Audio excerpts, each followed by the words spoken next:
Miss ইউনিভার্সের মঞ্চে ঝলমলে আলোয় যখন সারা দুনিয়ার সুন্দরীরা সারিবদ্ধভাবে দাঁড়ানো, ঠিক সেই মুহূর্তে ঘটল এক এমন দৃশ্য যা মুহূর্তেই ছড়িয়ে পড়ল দুনিয়া জুড়ে। সামাজিক যোগাযোগ মাধ্যমে ভাইরাল হওয়া সেই ভিডিওতে দেখা যায় হঠাৎই কঠোর ও তাচ্ছিল্য ভরা মুখে মিস ভেনেজুয়েলা জোরে ধাক্কা দিয়ে এগিয়ে গেলেন সামনে, যেন মিস বাংলাদেশ সেখানে দাঁড়িয়ে থাকার অধিকারই রাখে না। অথচ স্পষ্ট বোঝা যাচ্ছিল এক চুলো নড়ার মতো ফাঁকা জায়গা ছিল না মিস বাংলাদেশ তানজিয়া জামান মিথিলার জন্য। এই ঘটনায় যেন রীতিমতো আগুন জ্বালিয়েছে সৌন্দর্য প্রতিযোগিতার আঙিনায়। উঠেছে প্রশ্ন, এটা কি শুধু অসাধ্যনতা নাকি শাসীন দেশের প্রতি অঘোষিত অবজ্ঞা?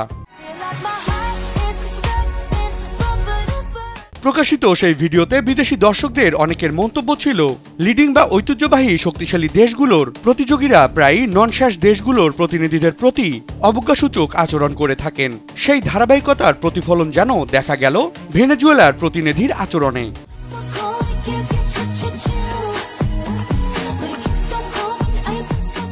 তবে সবচেয়ে প্রশংসা কুড়িয়েছেন মিস বাংলাদেশ। আচমকা পরিস্থিতিতে তিনি যেভাবে শান্ত, মার্জিত এবং সম্মানজনক ভঙ্গিতে প্রতিক্রিয়া দেখালেন তা দর্শকদের মন জিতে নিয়েছে।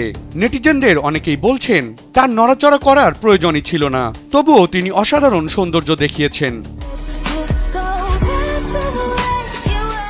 ঘটনাটি সামনে আসার পর অনেকে স্টেজ এটিকেট ও বড় দেশের আধিপত্যের বিষয়ে নতুন করে প্রশ্ন তুলেছেন। মিস ইউনিভার্সের মঞ্চে যেখানে বলা হয় সমতার কথা, সেখানে এমন আচরণ নিয়ে সমালোচনা যেন থামছেই না। বিনোদন ডেস্ক, কালবেলা।